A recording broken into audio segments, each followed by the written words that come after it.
રાજકોટ જિલ્લાના ઉપલેટાના મોટી પાનેલીમાં કમોસમી વરસાદને કારણે ખેડૂતો ચિંતામાં મુકાયા.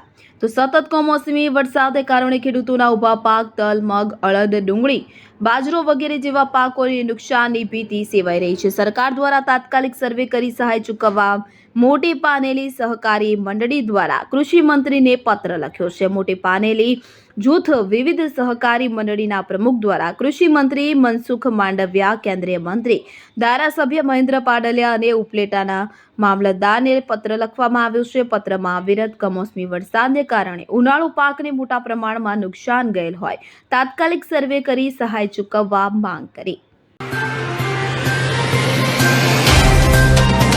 तो व्हाट्सएप, ट्विटर, फेसबुक, इंस्टा जहाँ भी आपका अकाउंट है, इसे शेयर बटन के द्वारा वहाँ पर शेयर करें।